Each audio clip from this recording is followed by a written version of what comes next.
Hello, hello, hello, everybody. What do you think of the new background? For the three of you who are actually here. There's three of you, right? I just want to make sure. 5, maybe? I don't know. Let's get our Loreweek background going on. Hey, guys! Who we got here? Leander, Carbon Cry, Rory, Laurenbus, Bradley, and Zed, and Cosmic. What's up, guys? How be? and Brockhampton, and Catabo, and Progressive, and Mike's, and Deacon. There's so many people. Oh, God! So many people. I can't take it. Now, so, welcome to our first lore week in a little bit. So I actually had a couple, 4 notes, actually, for the previous lore week that ended up not happening because of a combination of the political game and AGDQ. But, that being said, none of those are time-sensitive news items. They're more like discussions about certain things. He should be, Gary. I'm just saying. That was ridiculous. Anyways, welcome back. We had a fairly successful AGDQ, all drama aside, and I'm just going to be talking about Nintendo today. We're just talking about Nintendo. It's all Nintendo all the time. And if you don't like Nintendo, that's bloody tough. Here, I even got some Nintendo music going. Nintendo for the win, yo. Whoops, I just accidentally closed my chat. There we go. Chat's back. Chat's back. Alright, so, I wanted to mention something right at the beginning, and I actually can't even remember what it was. It was so... Oh, yeah, that's right. Several people have asked me to talk, just really quick, about Scalebound and the fact that it was canceled. Okay. Scalebound was canceled. That's it. I mean, it sucks. Don't mistake me. But I gotta be honest with you guys.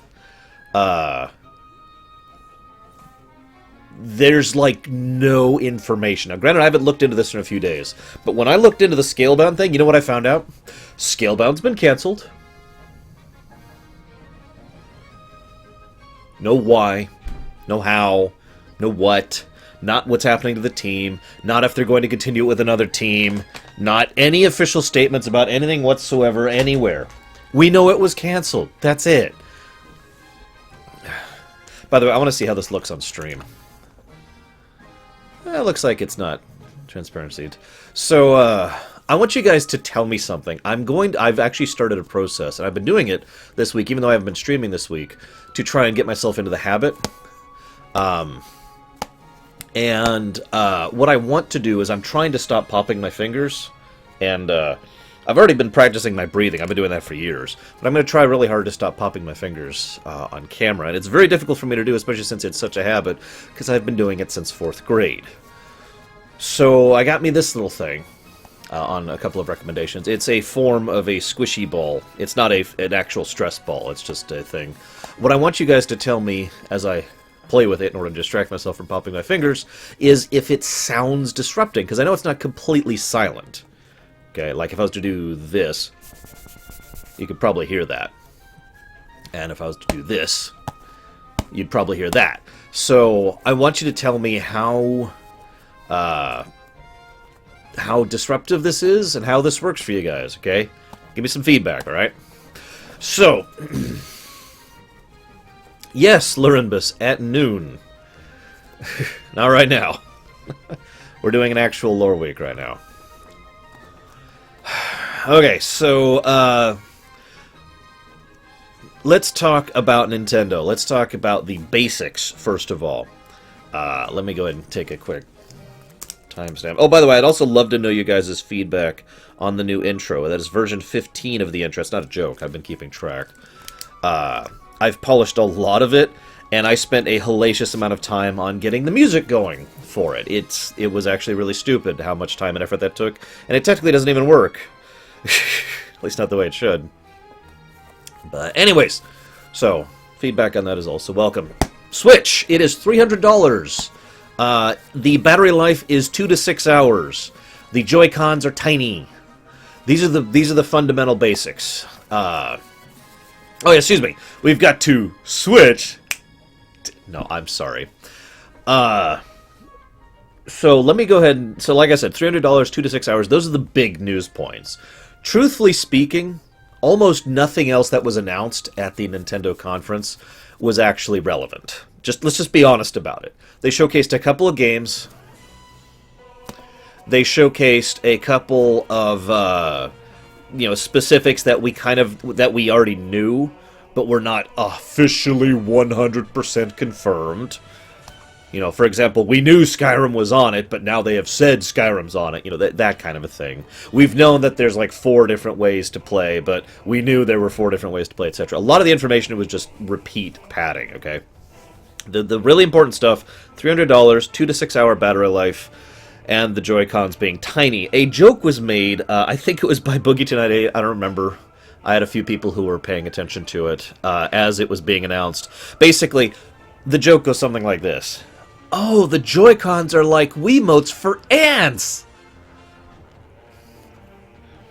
I gotta say this real quick, guys. For those of you who have not actually seen me complain about this before, this is a 3DS, right? This is a normal-sized 3DS. These are my hands on this 3DS. A Joy-Con is closer to like this length. Now, granted, I do have large hands, but I'm going to literally be able to engulf a Joy-Con in my hand.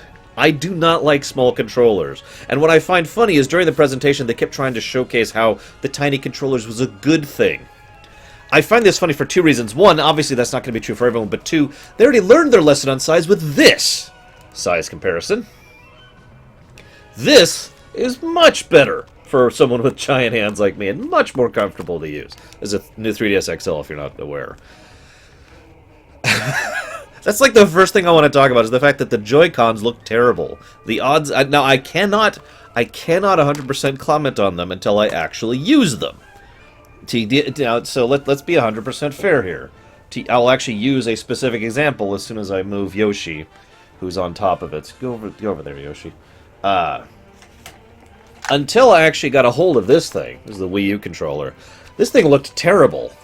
And everything, I was actually one of those people who made fun of it. And when I looked at it, I'm like, oh, come on, that's not a controller. That's a brick of stupid. And yet, when I actually got this thing in my hands, I actually streamed this. Some of you may remember this. When I actually got this thing in my hands and started using it, when I did my unboxing of the Wii U, it was great. I actually love this controller. It is very comfortable and very awesome. So, I don't want to give complete judgment out on the Joy-Con just yet. But, I mean, why are they this big? Anyways, I need to put this back over here. Anyways, the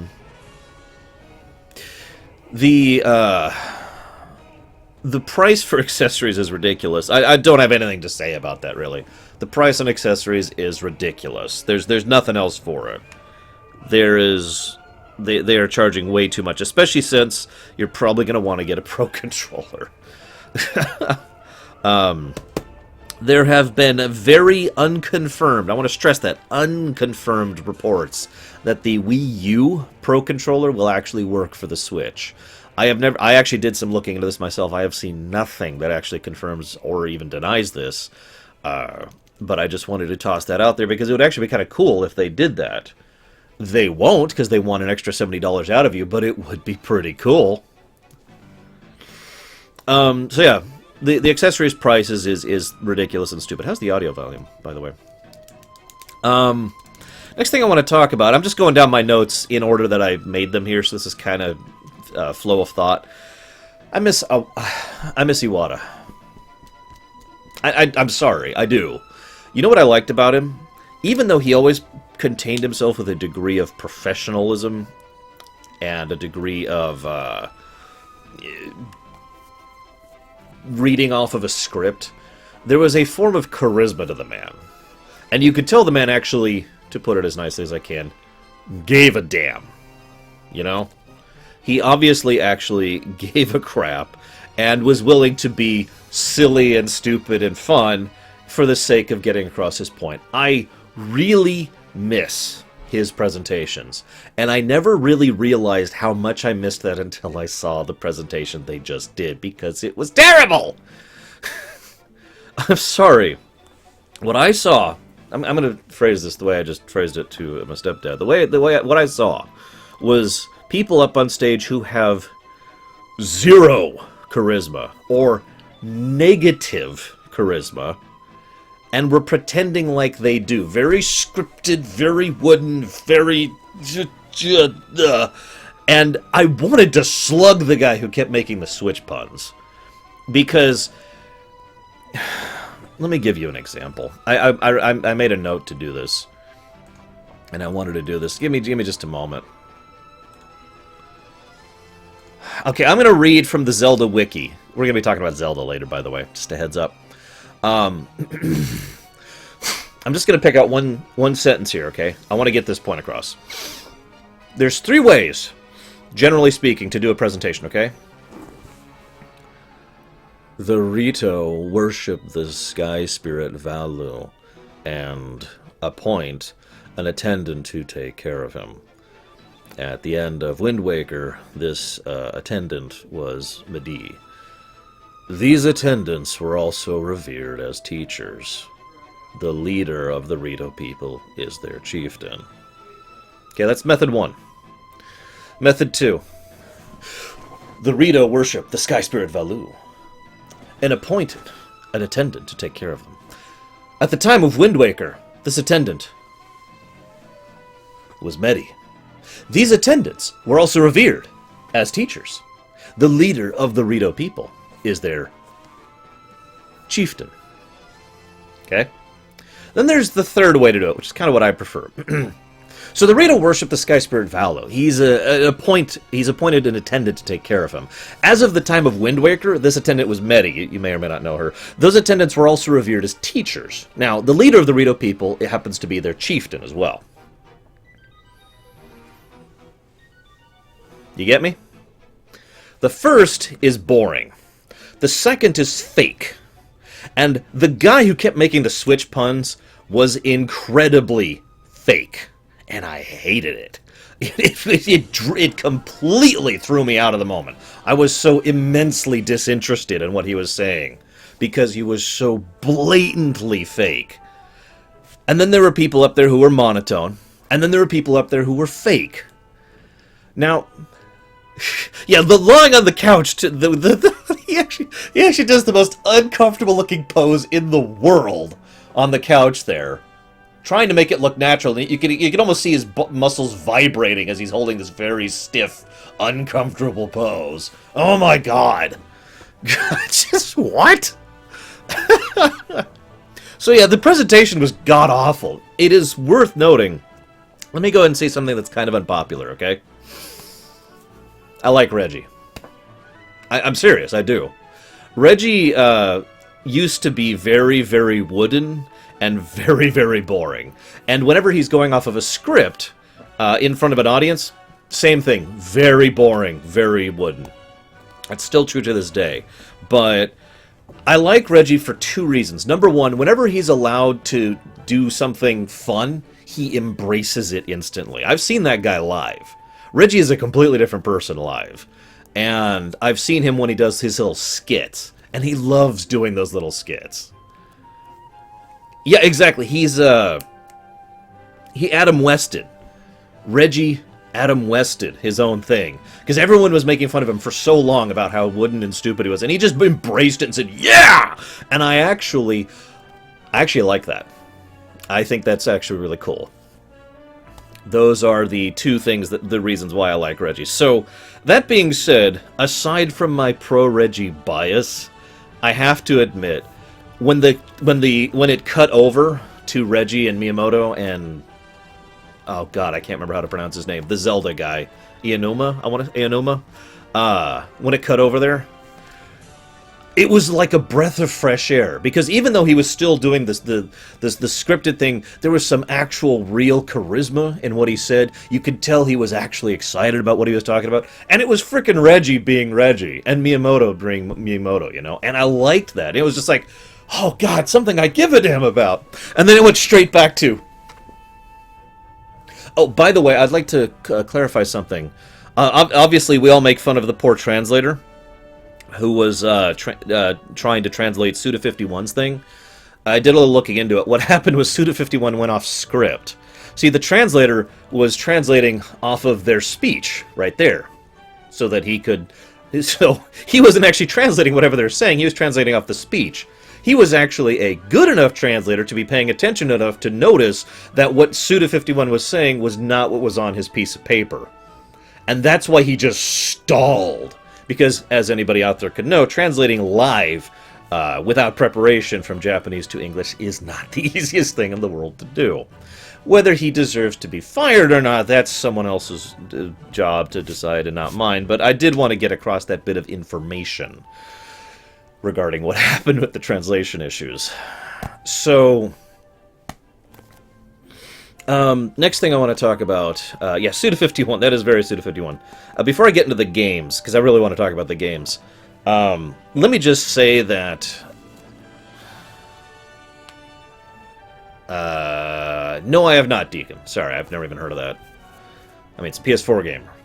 I don't know what a PS... Wait. Right,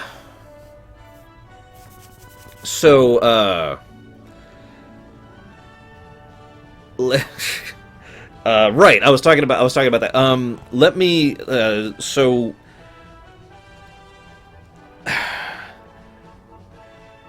I'm trying to think of how I want to phrase this. The presentation was boring and dumb and stupid, with three exceptions, in my opinion. Three, okay? One was the section with Reggie and Miyamoto and Enuma. One was the section about Mario, and one was the section about Zelda. All three of those, I'm not going to lie, made real, actual feels in me. You know what I mean? I was actually with it. Everything else was boring and dumb in the way it was presented. I don't mean the games were, let me make that clear, just the way it was presented.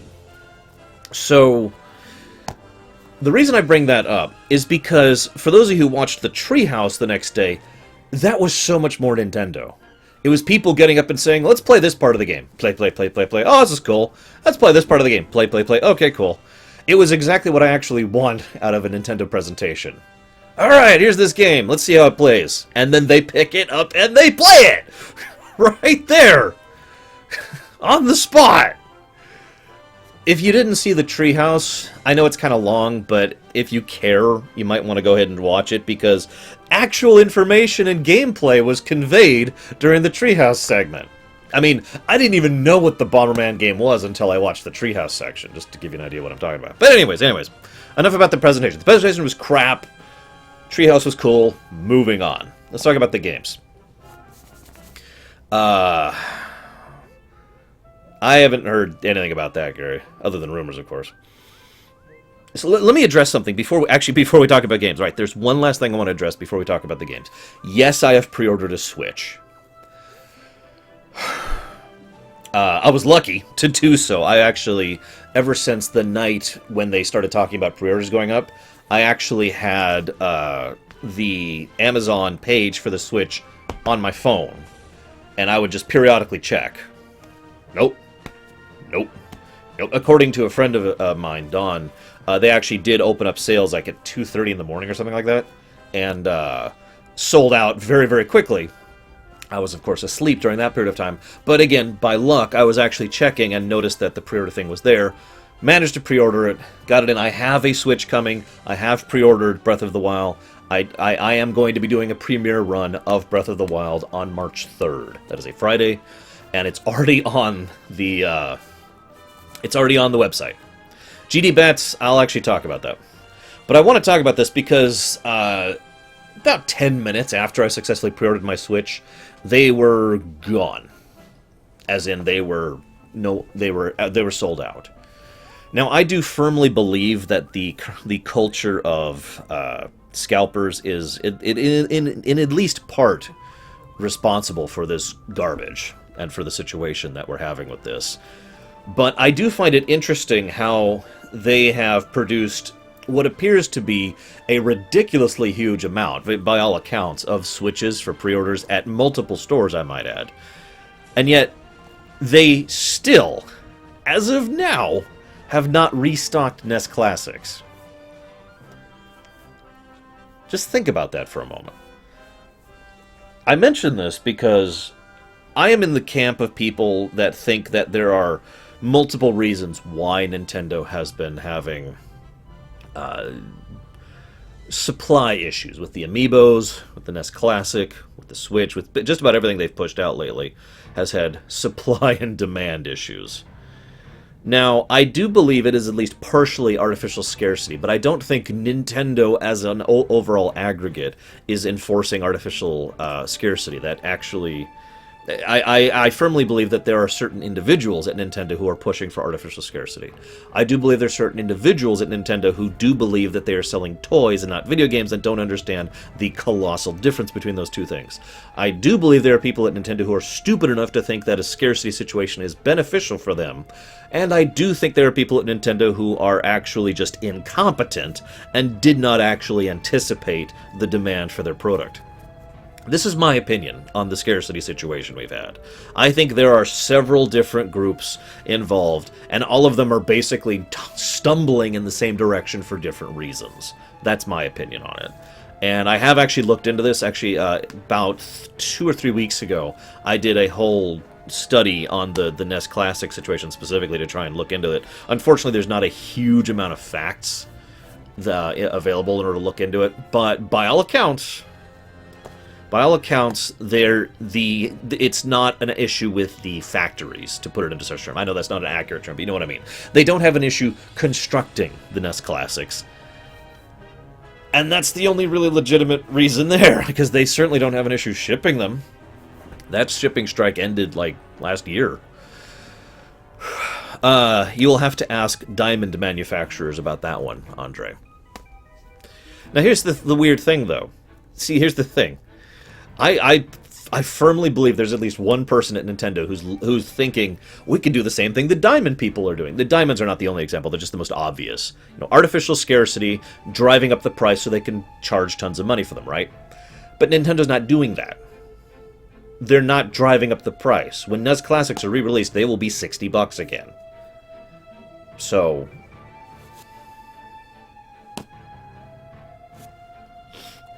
anyways.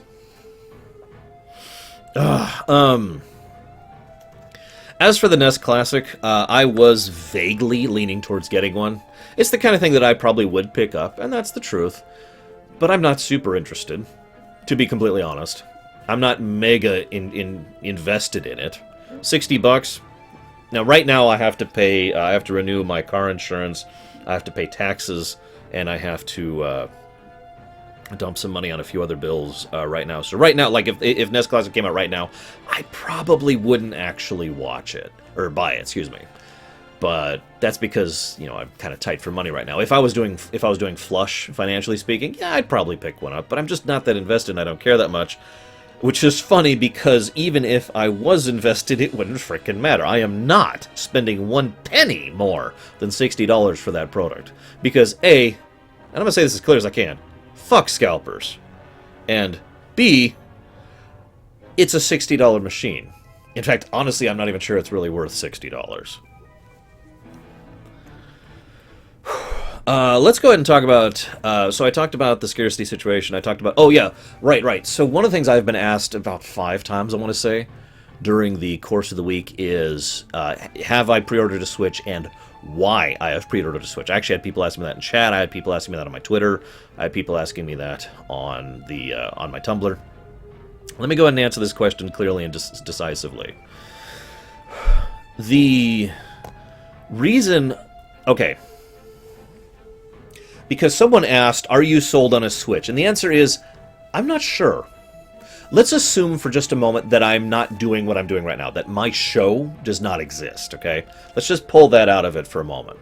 Let's just pull that out of the equation. So let's say I'm just, you know, working, you know, as a network guy or doing whatever my day-to-day job is. And it's like, well, the Nintendo Switch is coming out.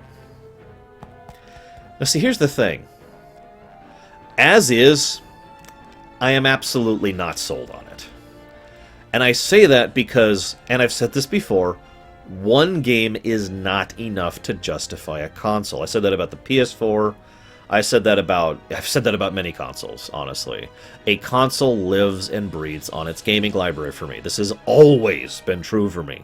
Going back to the NES era. You know why I got a NES and a SNES instead of the Neo Geo or any of the other thousands of consoles that are out there? Because the NES and the SNES had games on them that I liked. This is going back to when I was in the single digits. I've had this opinion. So the Switch right now has 2 games that I care about on it, and that is not enough to justify a system at all. Let me look it up. So I've actually got a graphic right here. We've got Breath of the Wild, definitely interested in that. Oh, again, I'm saving that for last, by the way. We've got 1-2 Switch, we've got Super Bomberman R, Skylanders, Just Dance, Snipper Clips, I Am Setsuna, Has Real Heroes, Fast FMX, Mario Kart 8 Deluxe, ARMS, Puyo Puyo, Tetris, Rhyme, Disgaea 5, Splatoon 2, Skyrim, Mario Odyssey, Xenoblade Chronicles 2, Ultra Street Fighter 2, Minecraft, FIFA, whichever, Sonic Mania, Dragon Ball Xenoverse 2, Steep, and NBA 2K18. This is our launch. The games that are currently announced and ready to go for the Switch. These will be coming out across 2017. Okay.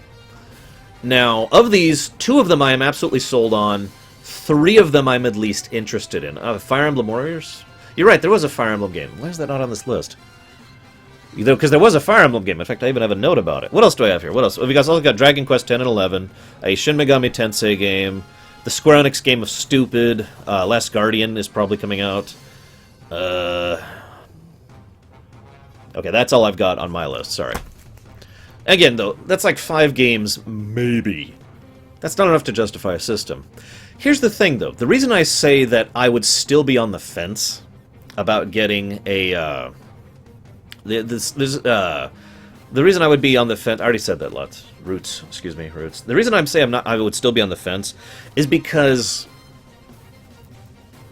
while past events do not necessarily indicate future events, there is a degree of historical... It's called Octopath, Gary, come on! There is a degree of historical context that needs to be taken into account. Now, if we look at the GameCube, I want you to rewind your brain to when the GameCube came out, and look at the GameCube and the fact that it's coming out without a Mario game, without a Zelda game, without a lot of things, actually. The GameCube launch was crap, to be as blunt as I can. How about the Wii? The Wii did not have a particularly good launch either. How about the Wii U? How about the 3DS? You see this thing right here? This 3DS? I have like 30 frickin' games. I counted recently. I don't remember right now, but I had there's like 30 frickin' games I have for the 3DS. I have 2 3DSs, and I don't regret that purchase. But when do you remember when the 3DS was launched? Its launch title was terrible. Its launch titles, excuse me, were terrible.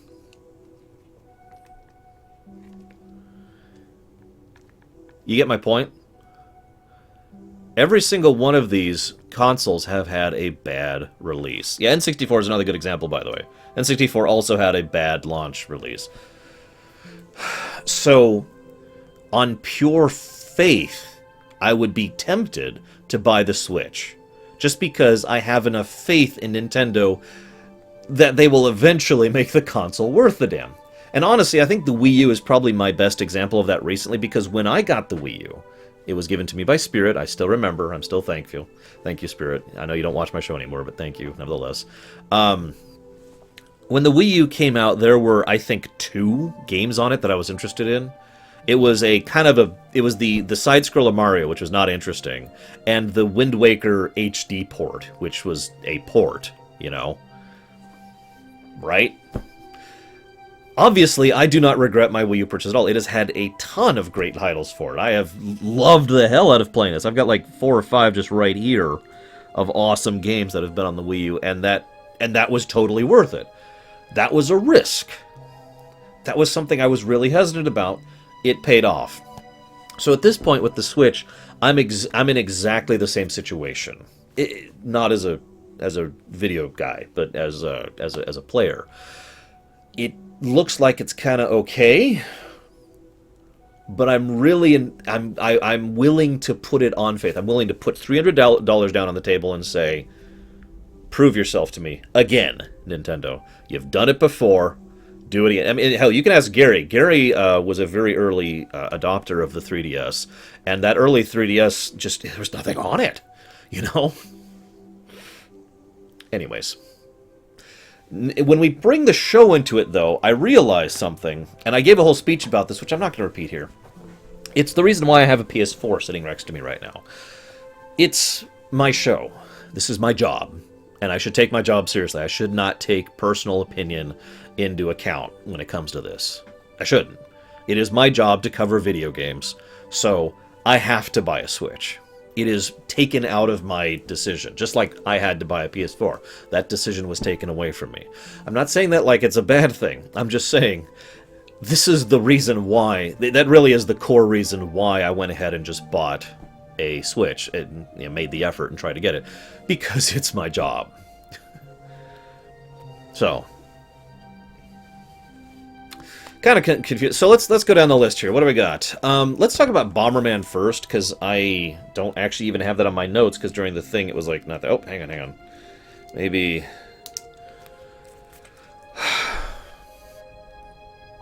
Excuse me, I should say work. I'm sorry. I should say work. It's a bad habit I get from my mom.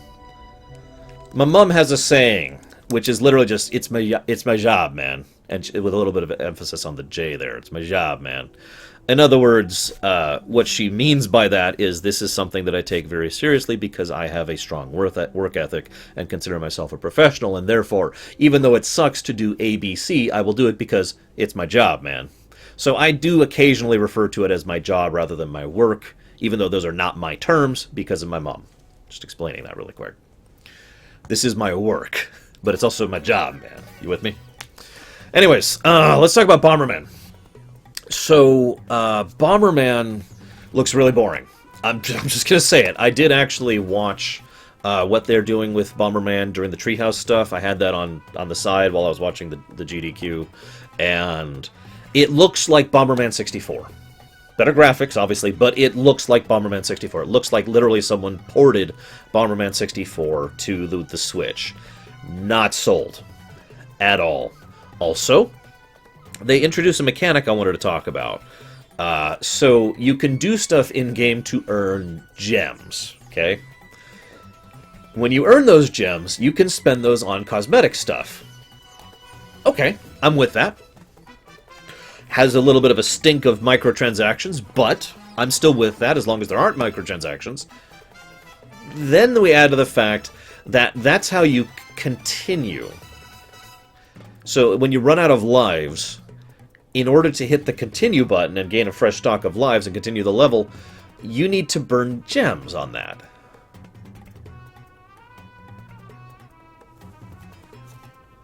Then there's the fact that there is the possibility, this is not confirmed, I want to clarify this is pure rumor, but there's the possibility of actual microtransactions being in the new Bomberman, probably to buy gems.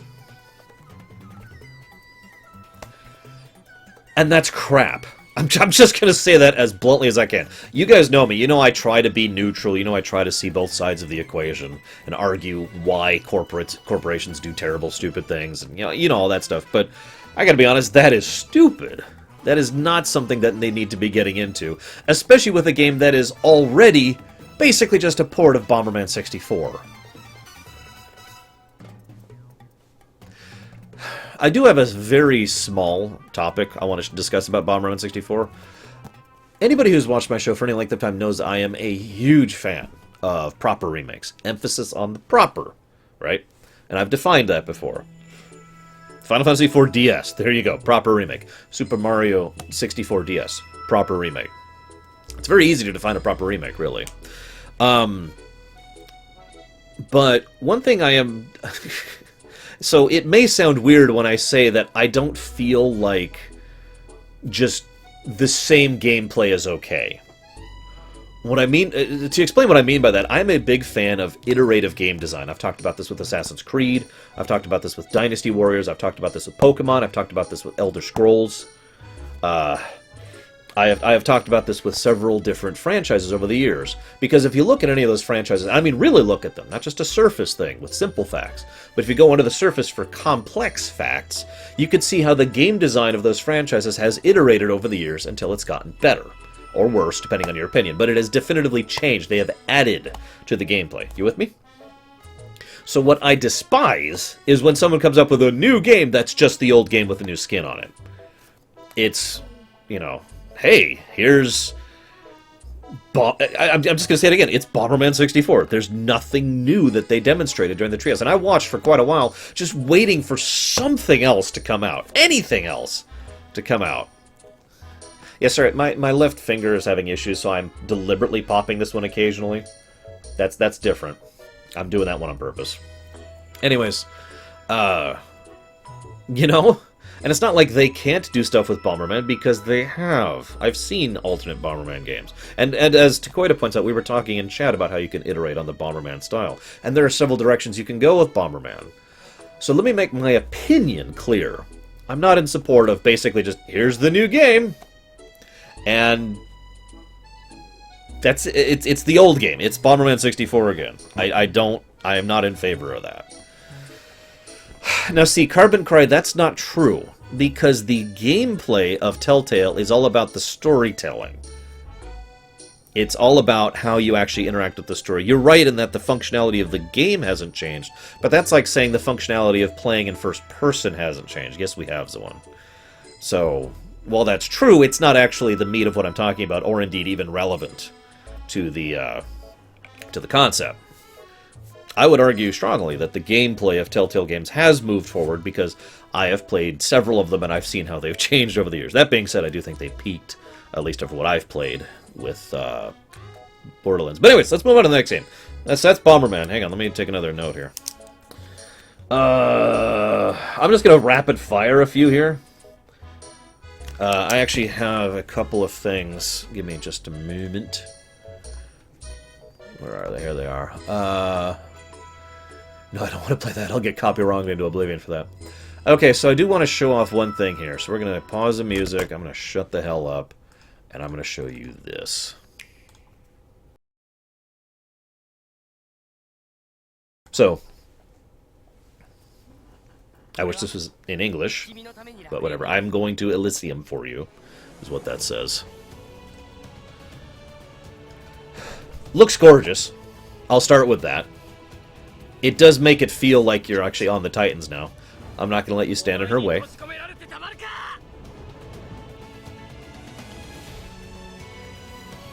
Some kind of travel system. Cool. This area looks really cool. Anime girl. Terrible music. Sorry. I know, you hate me for that. Yasunori Mitsuda is doing some of the music for this game. I've made my decision too. I will not live in fear anymore.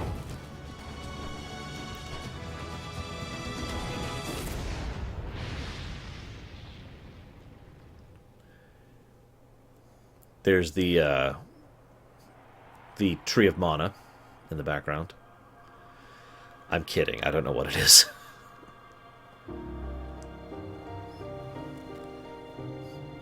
I actually can't think of the name of the sword, but he's got it there. And then, of course, once again, getting across that sense of scope and scale, which is really awesome, and I think is something that is being done very well here. I mean, you can literally see him in the clouds over there. That's nice. So, Xenoblade Chronicles 2. Now, the first and most obvious thing to talk about is this is actually, in at least some way or another, a sequel to Xenoblade. That's relevant because, for those of you not aware, Xenoblade X was not a sequel to Xenoblade. In fact, had what amounts to nothing to do with Xenoblade, other than some thematic similarities and some similarities with regards to development team. No, I didn't, Venters. Could I do a lore run for Xenoblade Chronicles? Probably not. I don't know the lore that well, to be completely honest with you. It was actually a very difficult thing to even do a rumination on it. So it looks like, based on everything I've read and seen, that we are actually seeing a true sequel to Xenoblade Chronicles, or possibly a prequel. There's been a few whispers and rumors that this is actually set before Xenoblade Chronicles, before the reset of reality thing. Spoilers. Not sure what I think of that, but I will say this. You guys know I'm a big continuity hound. I mean, you know that. So, for me, the idea of having a thing that's at the very least set in the same setting as one of the previous games increases my interest drastically. Lord knows I don't require continuity. I mean, I'm a big fan of the Final Fantasy series, for example. But the fact that, let's see, we've got Xenogears, which is technically after Xenosaga 1, 2, and 3. And by technically, I mean there's like the barest of threads connecting those. And then there's Xenoblade, which isn't connected to anything, and then Xeno X, which isn't connected to anything. It's nice to see another connection there. Just my opinion. Yes, Ventures. Xenoblade Chronicles is supposed to be the spiritual successor to Xenogears and Xenosaga, which again are very, very distantly connected, like tiniest little thread. So that's cool. I'm with that. Unfortunately, I don't have much else to say, and you know why? Because there's no freaking gameplay. I will say this. My single biggest complaint about Xenoblade, the Wii one, is the fact that it felt very paddinged. Like, one of the things I keep hearing is about how it's this gigantic game with all this stuff to do. And yet, in my honest opinion, no offense to anybody who likes the game, but I feel that most of the side content and side quests were just pure padding. Not interesting, not engaging, didn't add to the world, didn't add to the characters, weren't fun. It was just go, do this, and then do this side quest, and then do this side quest, and do this side quest, and do this side quest, and then this side quest. Just endlessly, to the point where it got legitimately boring. My opinion. They did do quite a bit right with the game. I mean, it was fun to play, and I did find the plot interesting. Although I will also admit I only found the plot interesting in about the last hour or so. Or 2 hours. Anyways, point being... yeah, no, right, Carlos. Anyway, so that's Xenogears. They showed a Fire Emblem thing. I'm not going to show you the video because it's like 20 seconds long. There's a new Fire Emblem game coming out on the Switch. Now, I know this is kind of a technically, but it's interesting to me that this is going to be the first Fire Emblem on a main console since the Wii. So it's on a non-handheld, I should say. Now, I originally thought it had been longer than that. I thought it had been since the SNES era, since... we've had a Fire Emblem on a home console instead of a handheld. I was wrong. There's one on the Wii. Still, it is interesting to see that. And, of course, it's a Fire Emblem game. I'm very curious if it has anything to do with Fates, since Fates and Awakening had the weird metaverse kind of connection thing, so maybe they're going to continue with that. Or maybe it's going to be a remake. I unfortunately know almost nothing about the Fire Emblem's game that's coming out, because they showed almost nothing. We just know that they're making one. Dragon Quest. So this is interesting. Dragon Quest 10 and 11 are both confirmed for the Switch, and yet I cannot help but notice that when they say they're confirmed for the Switch, they're confirmed for the Switch in Japan.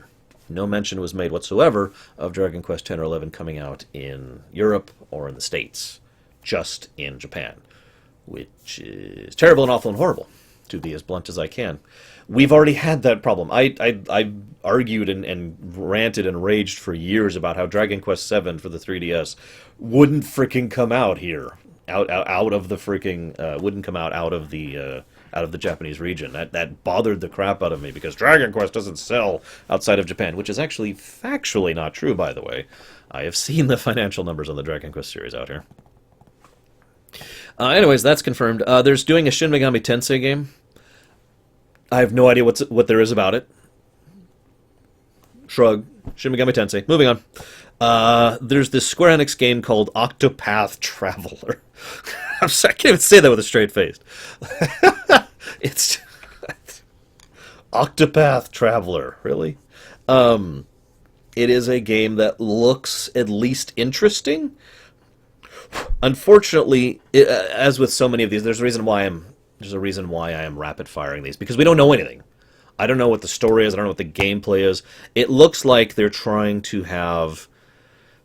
It looks like they're trying to do the same thing that several games have been doing recently. This is just an at-a-glance opinion.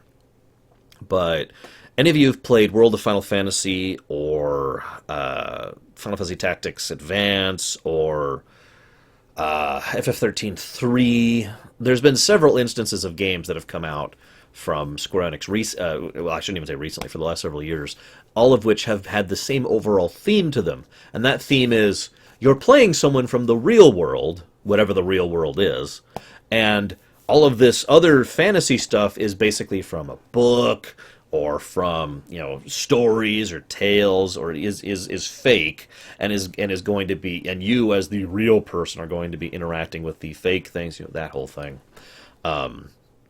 There's others I'm missing. They've had this theme for a while now, and that's my very first gut reaction when I saw Octopath Travelers. It's going to be another one of those. Let's reenact the tale. Several of their mobile games do that as well. I forgot about that. So we'll see. It looks like it's got voxel art, which is cool, I guess. I'm not automatic. As weird as this sounds, I'm not automatically engaged in sprite art, guys. It has to be something. You have to do something with it. And it's on a 3D plane. That's a unique kind of a thing, I gotta admit. I did like that kind of a thing back in 3D Dot Heroes, which is an awesome game, and you should totally play it. That's all I got. Nothing else about that. There's a reason we're rapid-firing these. Skyrim. The Skyrim thing was hilarious to me. I've already given my explanations and reasons why they're making such a big deal about Skyrim being on the Switch. And it is, if you take yourself out of it for a moment, it is weird to see like a 5-year-old game or whatever it is being on the Switch. It's like, who gives a damn, right? The thing is, though, and I've already explained the reasons for this, this is a significant thing to see a Skyrim on the Switch. That is actually newsworthy, as weird as that sounds. Lord knows most of my viewers can't actually despise Bethesda at this point, especially Todd Howard. For me, Peter Hines can go suck it. He's the guy I really don't like. But I will say that this is going to be interesting with what they do in the future. Looks like this is my last. Yep. So I am on track here. Here's the thing. First of all, Bethesda has been pro console for a long time. I mean, that's not new.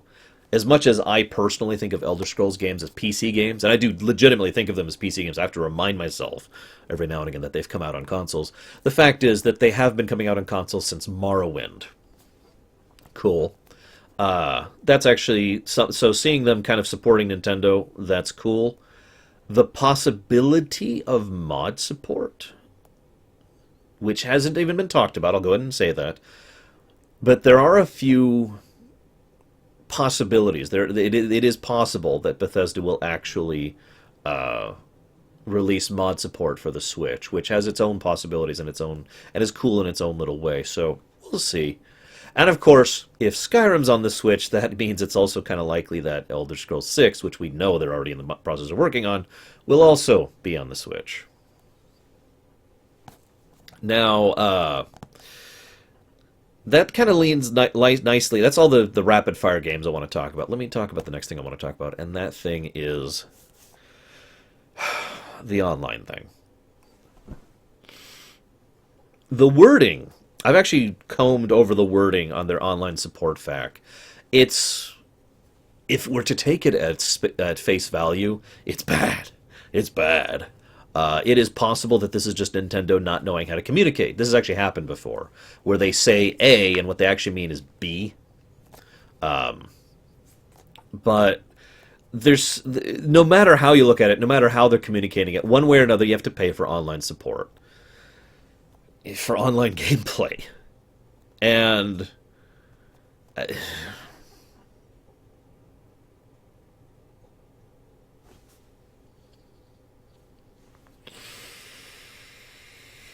let's go ahead and hit all sides of this issue. Let's be honest about this. Paying for online support is not exactly new. The PlayStation does this. The Xbox does this too, actually. Both of them have paid subscription services for online services. Thing is, though, and please correct me because I don't know about the Xbone that well, but I'm pretty sure that in both cases there is the possibility of doing online stuff, like, for example, multiplayer, just to name the big one, without being a part of that. I am like 90% certain that you can do multiplayer in the Xbone without having the service. I know you can do it in the PS4 because my friend Pax does that. You don't have to have PS Plus or whatever in order to play multiplayer. You just need it for other features and other whatnot. So I have a feeling that this is yet another example of Nintendo missing the point. You notice they do this a lot. What's that? People on YouTube are making money? Well, let's take it from them! Oh, we'll give you a little bit back, though, if you sign up for our laboriously ridiculous paperwork process. I suppose that does depend on the game. That's true. That's true. I hadn't actually thought about that. My point is, though, that this is not new, so it's not the worst thing in the world. But I will say three things about it, actually. First, let's go ahead and be honest. Supporting online matchmaking and interface and framework servers and under the hood stuff, that does cost money. And that money does need to come from somewhere. And really, the quickest and easiest way to do that is to have that be a subscription fee. Because if it's a subscription fee, you pay when you're using it and you don't when you don't. It's very simple, right? It's one of the reasons why I'm actually in favor of a subscription fee for MMOs, and I have been for many years, because from a purely like engineering perspective, it makes sense that money is coming in for a service that is being pushed out, and that money can not only maintain the service being pushed out, but help to improve it. Okay, obviously that's on paper; it doesn't always actually end up that way, but you get my perspective, right? That being said, here's the the second thing I want to say is that this is Nintendo. Now I know that Nintendo has been trying to reinvent themselves lately, but they're this is not Nintendo. I'm sorry, this isn't. This is very not Nintendo, and I don't like that.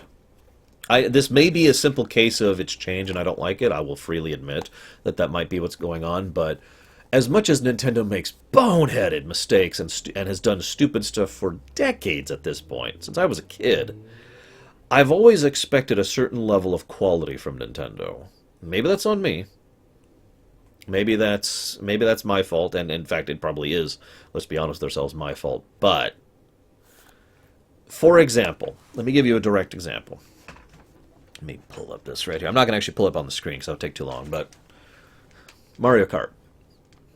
As some of you are aware, I've played Mario Kart with you guys. I've just said, hey, here's the thing, here's my friend code, let's go play some Mario Kart. That was awesome, wasn't it? I've also played some Smash Bros. With people. That was actually on the Wii, but still, I've done that. I've played Mario Kart with several of my friends, too. Disc in chat is someone who I have played Mario Kart with, and that's cool to have that option there. The fact that I would have to actually pay a subscription service to be able to play Mario Kart with someone online is something that I don't like. Even if I understand it, even if I can play devil's advocate, even if I can comprehend the reality behind it, it basically, from the perspective of a gamer, it adds another step in between me and playing a game with someone, which is already a bad thing. The more steps you have in between that kind of thing, the worse. But on top of that, it also means more money tossed out the window. And I'm pretty sure I'm not the only one in chat right now who is not exactly swimming in my gold vault along with Scrooge McDuck. So, as much as I can see part of what they're doing, I think they're doing it wrong. And I think they're doing it in a typical Nintendo fashion. I think they looked at it and they said, you know what, nah, let's go ahead and do this online subscription pay thing. And by the way, one thing that several people have pointed out is, well, hang on, you get those free games. I mentioned wording and communication problems earlier. There's several examples of this, but my favorite example is the fact that it's unclear based on the wording. If the free game you get every month, you have the online subscription service, you only get for that month, or if you get it for the duration. To give you an example of what I mean, on PSN, or excuse me, PS Plus, you get a free game every now and again, right? And PAX has actually gotten quite a few free games from that in the past, back when he actually had that signed up. Excuse me. And those are unlocked for you. Like, you have them now. Congrats. It's basically a rental. Getting a game free for a month is just... Okay, so apparently they have clarified. So apparently our worst fears were correct. You get a rental for a freaking month, which is stupid. I'm sorry, I'm just going to say that as bluntly as I can. It's stupid if you want to encourage people to see value in your product in order to be able to actually have a reason to spend money on the subscription service. Because right now, what do we have that is of value? A rental of a 20-year-old game for a month, and the ability to play online. Oh, by the way, one of their not launch titles, but one of their early launch titles is Splatoon 2. Think about those two facts side by side. Big mistake, my opinion. That being said, this is Nintendo, and I will give Nintendo credence on several things, actually. But one thing, and that is the fact that more often than not, they have done something really stupid and then fixed it later on down the line. I mean, hell, that's basically how their launch titles go anyways. Speaking of which, speaking of Splatoon, that's a good segue. What's our timer here? God, I've already been talking for an hour. Let's talk about Splatoon 2. So, Splatoon 2 actually does look kind of good. I am actually a little bit surprised they're continuing with the Splatoon series. Do I have... Hang on, just a second. Let me check something. Do I have a Splatoon thing? No, I don't. Actually, I'm sorry. I want to talk about one other thing really quick, if I may. So this is Mario Kart 8 Deluxe. Let me just go ahead and go on the record to say that I've always kind of had a negative predisposition towards this kind of stuff. Not Mario Kart. I freaking love Mario Kart. But it's the... I mean, I just talked about this with Kingdom Hearts. You know, hey, here's Kingdom Hearts. But then here's Kingdom Hearts, the definitive version on a more recent console. I do get it. I get the need for updating the game for a newer console so that people will be encouraged to buy the new console. I get it that it's for people who never bought the older console and still want to play the games. It's a port. I get it. It's still never been something I've really liked. Now, see, here's the thing about this. This is, like I said, this is Mario Kart Deluxe. Mario Kart 8 Deluxe, excuse me. If they were adding something of significance to this, I would probably be okay with rebuying it. What they are adding is new racers, which is basically cosmetic and therefore doesn't matter to me. The new battle mode, which is not something I have a huge amount of interest in, because I've only really enjoyed playing that with Gary, and as we already mentioned, no online play. And they're adding some new karts, which is basically cosmetic. You know what would sell me on this? Some new frickin' tracks. In fact, if some of my viewers may be aware of this and remember this fact, I actually bought all of the DLC for Mario Kart 8. Because, guess what? I like having new content in my game that's actually enjoyable. And I do really like the new tracks. I really enjoyed playing through those new tracks. That was cool. It added to the content of the game. You with me? This, in my opinion, does not. The only thing that's actually new in this is the battle mode, and it is almost pretty much literally, that's the worst sentence I've ever said. It is basically, sorry Gary, it's the SNES battle mode. It's going back to the SNES battle. They're even re-adding the Ghost and some other power. We actually saw the Ghost earlier, right around here. Yeah, there you go. I mean, that's literally one of the SNES tracks right there. And yeah, there's the Ghost. I mean, and there's a battle mode centered around Splatoon, but it's still just this is not a track. This is just battle mode. You with me? Maybe you're not with me. I don't know. Point being, I'm not sold at all.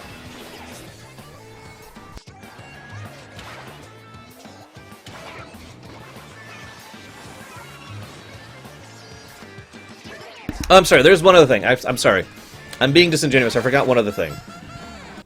One other thing. Mario's staring at you. They did add one other thing, and that's the ability to hold your item, which you actually can't do in Mario Kart 8. So that is a bit of a gameplay change. Credit where credit is due. But that still doesn't sell me on it. There's no new content. I have Mario Kart 8, and I can play it for free. Alright, now let's go ahead and buy... No, hates Disney. Of course you can't be honest on my channel. Don't be ridiculous. Let's go ahead and talk about Splatoon. Now, I actually don't have the trailer for Splatoon. Excuse me, but just my impression while watching it, it looks like an expansion. Splatoon 2 looks like an expansion to Splatoon. And maybe it is. I mean, maybe, at least functionally, it is effectively an expansion. And you know what? There's nothing necessarily wrong with that, depending on pricing. You know, I've said this I've said this before and I've said this again. There's nothing actually wrong with expansions. In fact, I am hugely in favor of expansions. But, I mean, if you asked me which I was more interested in, Super Mario Bros. 2 or Super Mario Bros. Lost Levels, I'd say Super Mario Bros. 2. That's just me being honest there. It's not that there's anything wrong with Lost Levels. It's just, you know, it's like, here's some more stuff. That being said, they're really pushing the multiplayer market of Splatoon, and I'm not sure what I think about that. Let's take here. If you can't tell, this is a globe, by the way. Yes, I have the world in my hand. Um, let's pretend for a moment that this is the online subscription fee. Okay, let's assume they either make it worthwhile or get rid of it. Okay, so let's take this and let's just remove that from the equation. All right, you with me? So let's say it's free to play online. Even even if they did that, I'm still not sure what I think about the Splatoon 2 push, because the Splatoon 2 push is all about the multiplayer. Now, I know there are plenty of people out there who not only prefer multiplayer, but actually think that single player is stupid. Those are, of course, extremists who themselves are stupid for the simple fact of being extremists. They can go away. But there are plenty of actual legitimate reasons to really enjoy multiplayer competitive gameplay. There's a reason MOBAs are so damn popular. They are trying to... Yeah, exactly. This is their big move into multiplayer. And Splatoon is actually genuinely fun. So, on the one hand, I am actually very in favor of this. I actually really hope that they turn Splatoon 2 into a good multiplayer game. Now, some people have actually said I've been too disparaging towards Splatoon. But it is my opinion that they didn't do Splatoon properly. That's just my opinion. They didn't... I mean, the whole certain maps... It was too limited. Let me just say that. It was too limited in what they allowed you to do. The map selection, the setup for your teams, the game modes, all of that was far too limited in my opinion. If you're going to have a multiplayer game, options are key. Now, I say that knowing that one of the most popular multiplayer games out there, two of the most popular multiplayer games out there in the world, are games that have an almost total lack of options. I understand that. So I admit that my opinion does not conform to reality on this one. I will freely admit that one. But I do personally think that being able to set up what the teams are, who can be what, who is allowed to do... Overwatch, you know? Overwatch has an insane amount of options for its multiplayer. And for the customization of what you can do with how a match goes and how fast you respawn and how much health you have and how much your health regenerates, if your health regenerates at all, and who you're allowed to play as and what maps you're allowed to play as and what types of maps you're allowed to play as. All of that is just basic options in just a custom match. That kind of thing, my opinion, should be default. That should just be basic default for any competitive multiplayer game. Then you need to have more game modes. I say this very strongly because I remember the days when deathmatch was it. You remember those days? When the only multiplayer was deathmatch, not team deathmatch. They added that around the Half-Life era. Back when it was just deathmatch. Then they added team deathmatch. Then they added vehicle deathmatch. Then they added control the point. 1942 came out. My point is, we have been adding to competitive multiplayer games and the mode options and the different types of play for years. Actually, I think we can actually officially call this decades at this point. You can't just have one game mode. You can't just have two game modes. You can't just have three game modes. You need lots of game modes. This is my honest opinion. In fact, this is actually probably one of my biggest complaints about Overwatch. As much as I like Overwatch, it does not have as many game modes. It needs them, my honest opinion. So, what time is it? Okay, I still got about 40 minutes. If they're going to do that, if they're going to do Splatoon 2 properly, if they're going to have options, if they're going to have multiple game modes, and if they're going to support it so it's not like you only get one of three maps at a time, which is just stupid, and there's no legitimate reason for that in my opinion. But if they're going to actually do that properly, good on them. I won't buy it. I'm not interested in competitive multiplayer. I've said this many, many times. I have tried. As recently as last year, I have tried. As in the end of last year, I have tried to get into competitive multiplayer. It's just not my thing. I don't like PvP. It's not a part of my life anymore. I'm done with that part of my life. But I still encourage them because it would actually be awesome if Nintendo had a really good competitive multiplayer aspect to it. And we do know that they are supporting Splatoon 2 tournaments, and they're trying to push that thing. Who knows? Hopeful. Moving on. So that's Splatoon 2, which I wanted to talk about third to last, because I had a lot to talk about. Let's talk about this game. I'm going to stop real quick, because for those of you who didn't notice, yes, this is the Donkey Kong City. For those of you who didn't notice, there are literally everything around here is named after something from the Donkey Kong country. I mean, there's literally Dixie. I think I'm blocking it, actually. Let me check my webcam. Oh, God, there it is. There it is. Dixie City, or Dixie Street, excuse me. New Donk City. We got the crazy caps over there. There's some Diddy references later. This is Donkey Kong City. Let me go ahead and say something. See you around, Sparta. Let me go ahead and say something kind of controversial first. The people don't bother me. Now let's go ahead and let it play. It looks pretty. It looks very pretty, actually.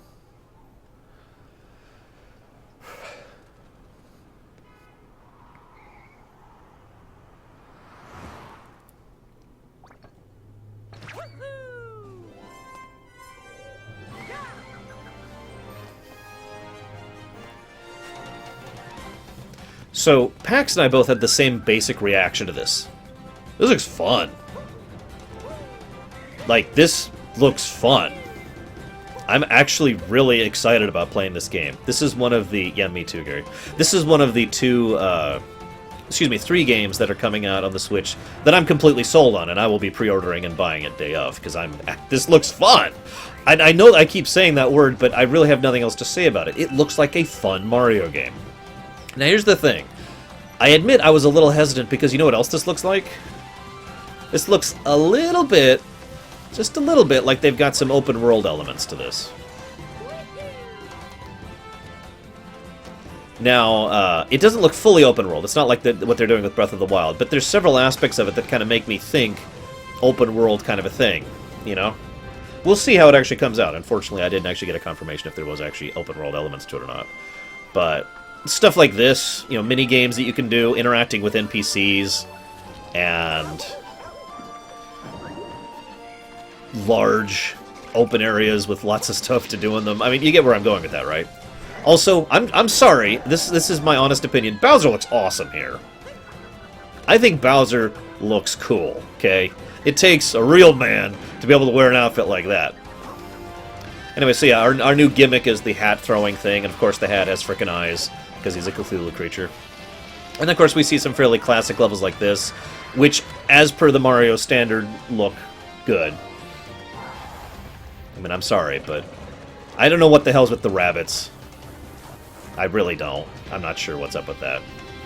I'm sure it's just the latest gimmick. Reverse pyramid, gotta have reverse pyramids, and giant bosses that are actually really easy to play.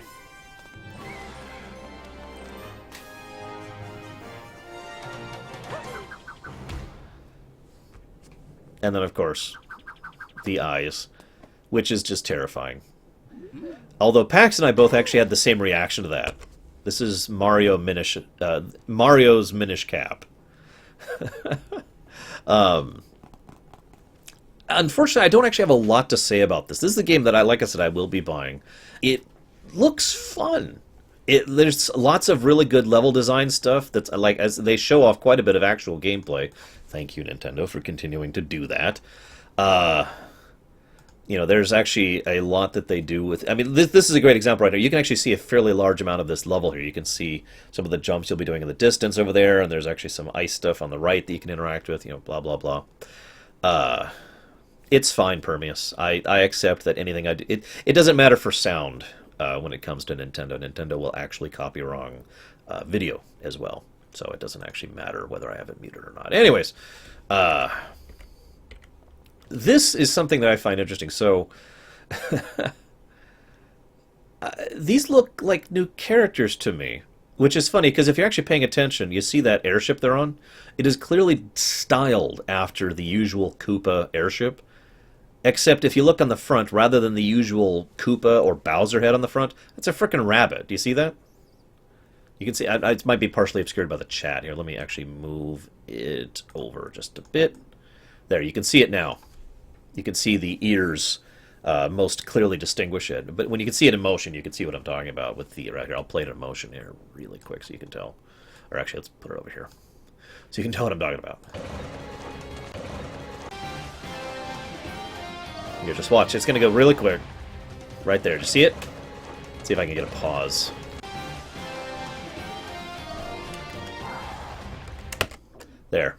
see that? That's what I'm talking about right there. Let me go ahead and move this back over here now. What's with the rabbits, you know? Are these a new gimmick thing? Do they have anything to do with Bowser? You know, one thing I would actually really like is if this is kind of a Mario RPG situation where Bowser's like, ha ha, I'm the villain, but I'm not, because there's actually something else going on. That'd be kind of cool. I do like those kind of stories, admittedly. But yeah, I have no idea what's up with the bunny people. We see one of them there as a boss fight. Honestly, this looks gorgeous, and it looks fun.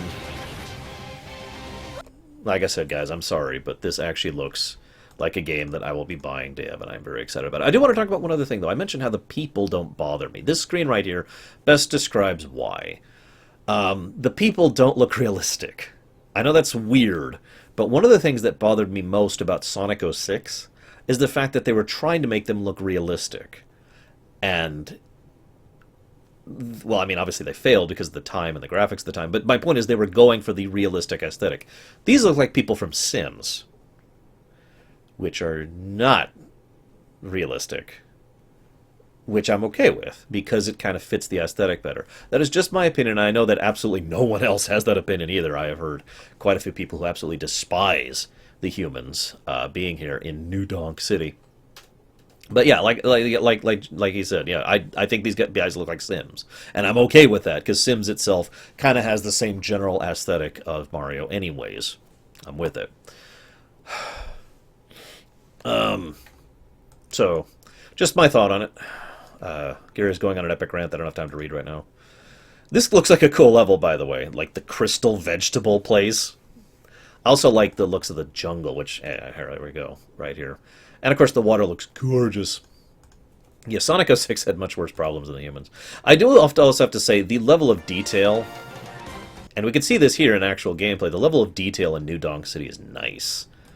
If you're actually paying attention here, I'm going to put it out just to verify, to show you 100% that this is actually gameplay.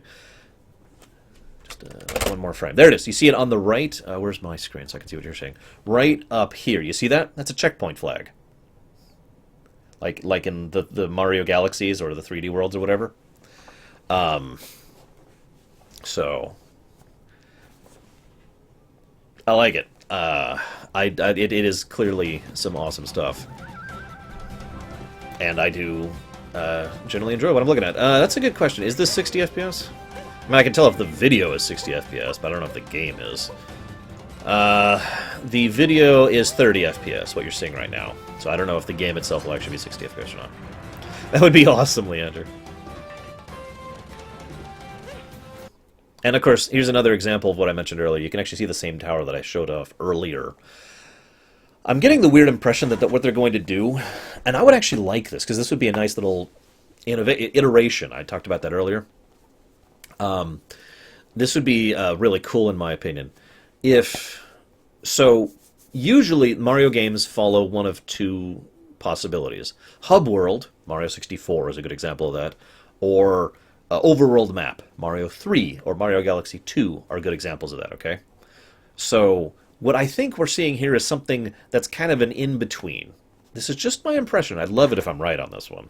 But what I think is happening is you load a world, right?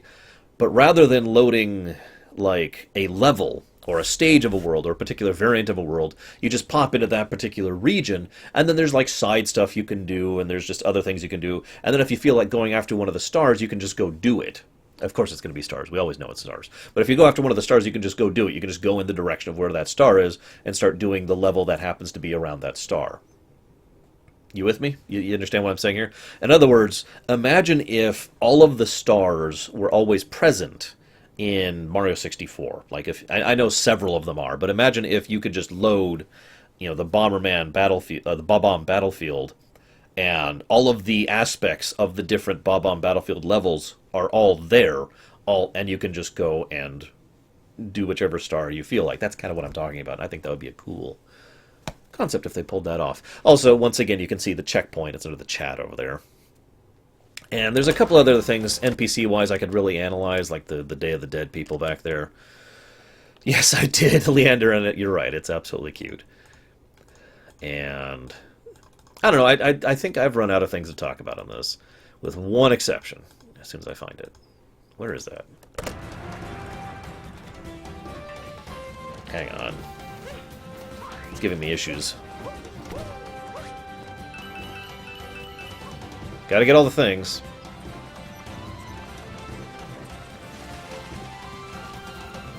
No, we're not going to talk about Zelda. I changed my mind. Yes, the last thing we'll be talking about is Zelda. I only have like half an hour left, so I gotta hurry up. But I really want to show this off, because it's cool.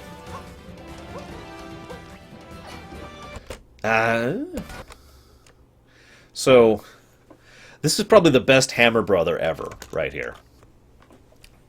This guy. You notice the hat? You notice what he's flinging? Best Hammer Brother ever. That's it. I just wanted to show that off. I'm not going to go super theory mode, with one exception.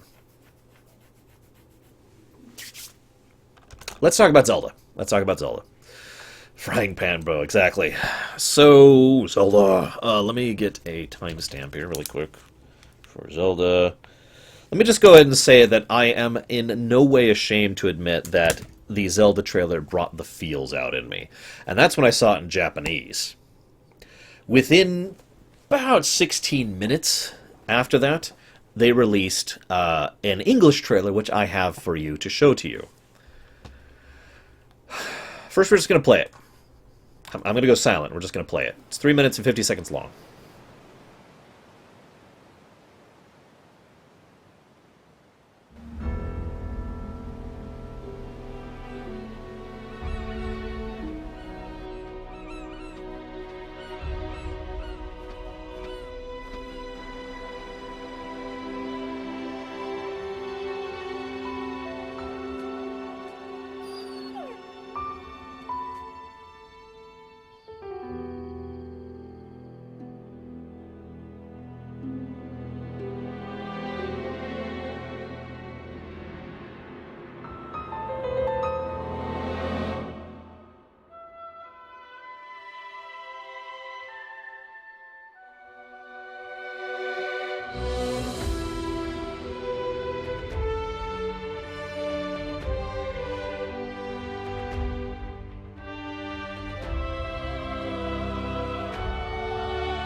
The history of the royal family of Hyrule is also the history of the Calamity Ganon, a primal evil that has endured over the ages.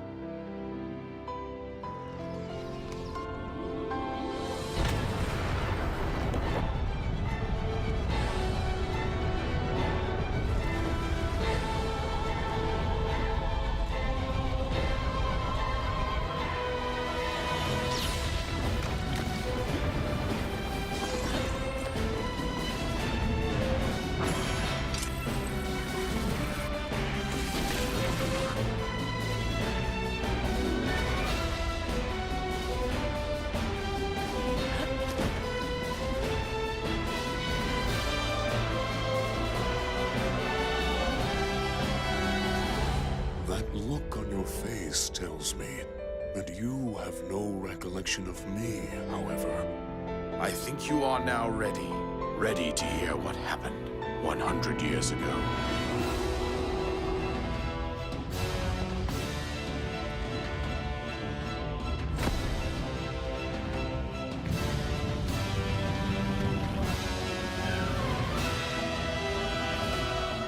Everything I've done up until now, it was all for nothing.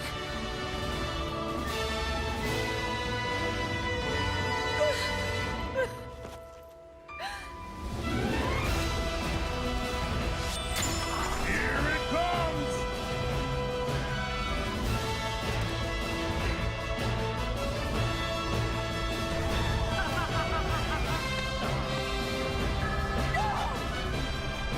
You must save her, my daughter.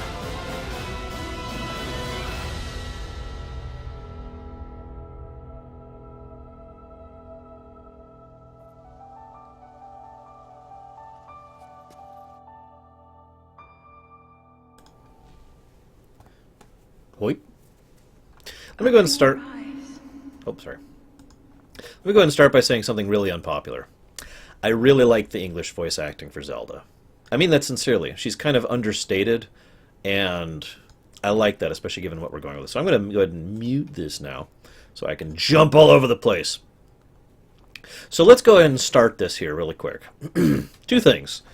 Three things, actually. Let me fling that out the window. Let's start where we should start. Do you remember when this was first announced at E3, I believe? And I was actually covering this. And we discussed this on my stream. Loreweek, I don't think, existed back then. But you remember we discussed this. And everyone's biggest concern, mine included, was, will there be a story? And a lot of people were like, I think we can officially put to rest the concern if they have a story, since this is effectively a story trailer. Now, I find that interesting because there is still gameplay in this. It's somewhere around, yeah, like this whole section here, basically, not this. There's a whole, yeah, this whole section here is entirely consistent of gameplay. And there's a few other tidbits of gameplay as well. But I find it interesting because, of course, they don't need to do a gameplay trailer since this game was playable at the Treehouse right after it. And they actually showed off real gameplay many times. So we know there's gameplay. Now, let me go ahead and get out my theory first. Okay? One of the biggest things that big Zelda fans have always been about is the timeline. I'm in the same boat as, like, almost all of you when I thought that there were two timelines and that's it.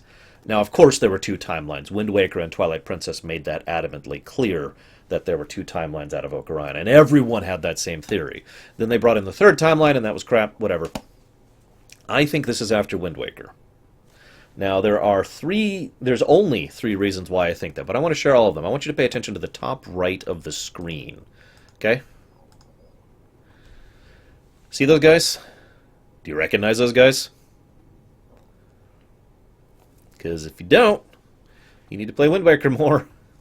Those guys are pretty much copy-paste from Wind Waker. That's what happened of the Deku people, or not the Kokiri, excuse me, the Kokiri people, who were taking care of the Deku tree, which was actually the Deku sapling from Ocarina.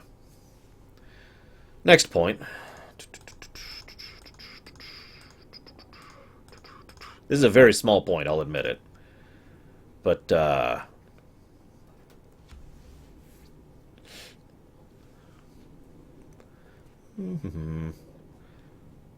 like the Goron. I really like the Goron, actually. And, of course, the Great Fairies are still terrifying looking, as they should.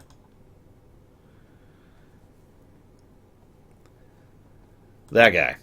Now, originally, I actually thought he was a Rito. Upon actually looking into it, he's not, because the Rito are the Zora, and we actually have Zora here. So that doesn't quite fit in. And I'll admit that.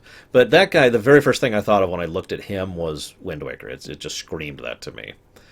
But let me go ahead and give the third bit of evidence. This is very small, I'll admit that. But I want to show it to you anyways, because screw you. So, Wind Waker ends... the ocean, we always assumed they found land before Spirit Tracks, and then that led to Spirit Tracks, but one of the other theories that's been around for several years is that thanks to the Deku tree and his seeds, you remember in Wind Waker the Deku tree talks about how he's slowly spreading more and more seeds to replace the ocean with the land. Well, one of the other theories is that the ocean and by the ocean I mean specifically the Hyrule covering ocean, eventually dried up, which leads me to this bit right here. This is actually an item you can get in Breath of the Wild. Rock salt, crystallized salt from the ancient sea, commonly used to season meals. The fact that it actually specifically refers to the ancient sea and the fact that the sea dried up does kind of lead it towards that general direction. That's it. Those 3 points are the only bits of evidence I have. The idea basically is that this isn't actually after Wind Waker. It's more like this is after Spirit Tracks. And I don't know if that's true or not, but that is my theory. And I have not seen any significant evidence otherwise, with one exception. I've heard several people theorize that this might actually be happening after, I guess that would be... Link's Awakening? I believe, is the last game in the third timeline. Because it's LTTP, then Zelda 1, then Zelda 2, then Link's Awakening. I think that's how it goes. It's been a while. I don't pay attention to the third timeline as much because it's not that coherent. But this could also be happening in the third timeline. Now, a couple other things I wanted to hammer really quick. First of all, they keep referring to a Calamity Ganon. Where's the best shot of this guy?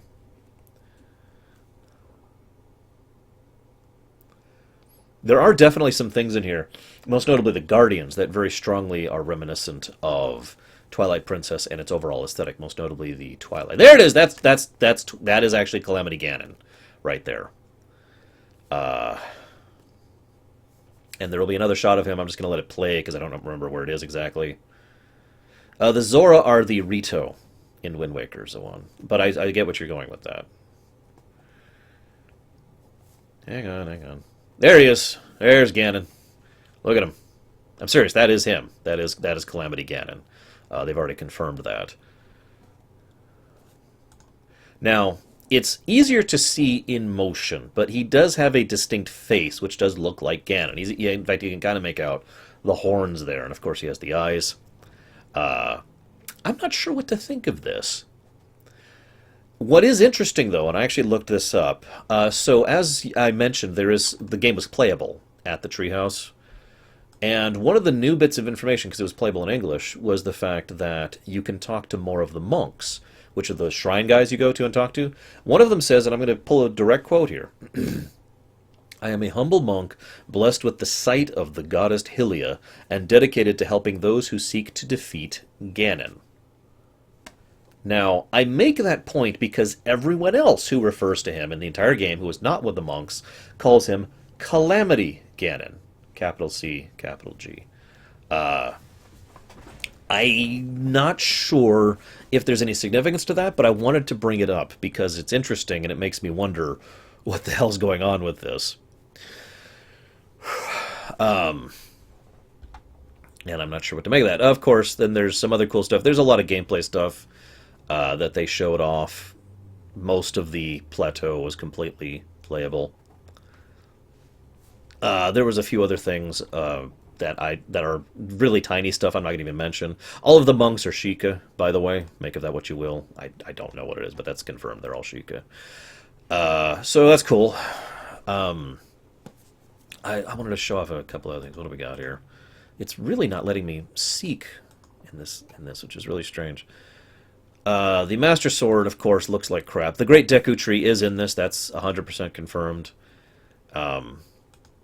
If I could find a good shot of him. What I really want to know what's happening in the following scene when Link is getting up and Zelda's helping her pull him up, because I can't tell if he's dirty or if he's being consumed by darkness. It's so quick and so brief that I don't know what to make of it. Right here. It's all over his arms and his things, and you probably couldn't even tell that Zelda was there unless I pause it like right there, and you can see her arm helping pull him up in the back there. Horses are cool. There's this horse thing. They showed off some of the horse gameplay. This is a launch title. In my opinion, that was an extremely smart move on their part from a business perspective, but also from a, I want the game perspective. Is this where the other thing happens? No, maybe not. I don't know why it's not letting me push through this. I do like the English voice acting so far. Realistically speaking, what I am predicting is that they will have important lines voice acted and everything else will be So far, there's no evidence that Link himself will speak, by the way. So we got a Half-Life 2 thing going on. I'm trying to think of what else there is to really talk about here. I feel like there's something else. Let me check my notes really quick. Already talked about that. Calamity Ganon. Being Calamity up there. Oh, right. Well, one thing we do know is that, so Calamity Ganon popped out 100 years before the events of this game and frickin' wrecked Hyrule. And they used these needle things, one of which we see on screen right now, in order to draw energy from the land in order to seal him in to Hyrule. So you can kind of see the shape of the barrier. It's like the beginnings of a volcano, which Calamity Ganon is in, and he is sealed in that barrier. So evil, sealed away, pretty typical. Nothing really to add to that. I am curious how much that they gave away that much initially. The giant skull in the background, just kind of showing it off. Also, the implications of this scene are that Calamity Ganon can control slash mutate slash empower creatures, because they start off this scene, it's really quick, but if you watch, they start off this scene kind of normal, and then their eyes get red, and then they get all strong, and it's over in like less than a second, but it's there, trust me. I love the magnet gameplay, it looks cool. A lot of skulls around here. There is one character who's still unconfirmed. It might just be a choice of appearance, but it's the woman we saw in the previous gameplay trailer, or excuse me, the previous story trailer. Hey, there's the Deku Tree, by the way, with the guys from Wind Waker on him, and those are literally copy paste from the guys from Wind Waker. Except if you see the Wind Waker HD, which we showed off, I guess it was yesterday or the day before, and those, it's 1-to-1. Yeah, so don't know what else to say about this. It looks cool. I'm very much looking forward to it. And I've already bought it. I have actually already pre-ordered this game, and we'll be getting it March 3rd, and yes, we will be doing a premiere run of it, for anybody who was curious. I swear there was one other thing I wanted to showcase, but I'm not sure where it is. Textures look nice. That's cool. There is another possibility story-wise, and I have to admit, this is the possibility that would interest me the least, if I'm just being completely blunt. This game could have nothing to do with the Zelda timelines. This could just be another canon. Every Zelda game, with a couple of exceptions, exists within the same canon, the same setting. It's just at different timelines and at different times, right? They could... Oh yeah, there's a Gerudo, too. They could finally decide to go ahead and just have this be completely unconnected, you know, Final Fantasy style, completely different setting, completely different canon from the rest of Zelda. I will say the Zora, this is a Zora, by the way, look kind of weird here. They look kind of like an in-between of their Ocarina appearance and their Twilight Princess appearance. I'm not sure what I think of that.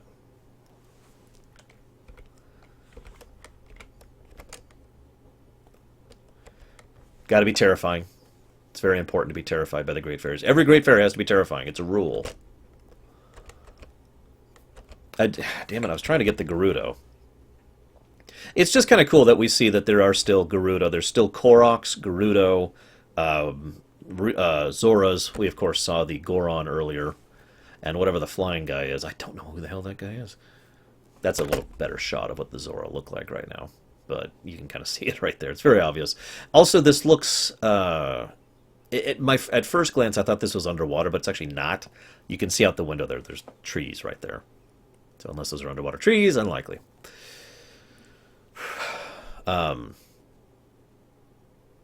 Yes, Golvak, to both points. Also, the Guardians themselves, excuse me, apparently have several people who are much more in depth at this kind of thing than I am, have done a few specific lookings into of what they look like, and they do share some design similarities with the Guardians in Skyward Sword. I don't know if that's relevant or not. I just thought I'd point it out. Obviously, the thing they most look like is the Twilight technology from Twilight Princess. I have no idea, Erwan. Really, I don't. There's one last thing. Except I haven't found it, so maybe it's not in this one. Maybe I'm just an idiot and stupid. Whatever. That's all I got. I do want to share one last thing. This is the last thing I want to talk about. I meant to talk about this during Mario Odyssey, and then I got swept up into Zelda, so forgive me. But this is about Mario Odyssey, so... Forgive me for giving a very unpopular opinion, but I really like the Mario RPGs. Basically all of them. And all the ones that are actually RPGs. Anyways. I even liked Color Splash. I thought it was great in terms of story and character and themes and all that fun stuff. It was just the gameplay was a problem. So... What I'm going to read you something here, okay? So Super Mario Galaxy came out. It was like, woo! And then Miyamoto. Now, I have spoken many times about how Miyamoto and I cannot disagree more about certain aspects of gameplay. Now, I understand and respect his perspective, and I do think he is still a good game designer. But, I'm just going to quote this word for word here.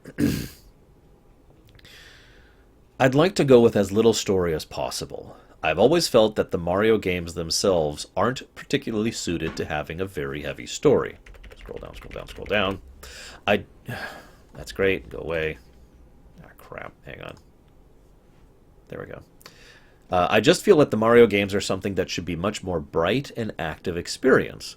With the Mario games, you don't need to have such a complicated setting where you have these particular characters with complicated backstories that can weigh down the bright and fun feel of a game.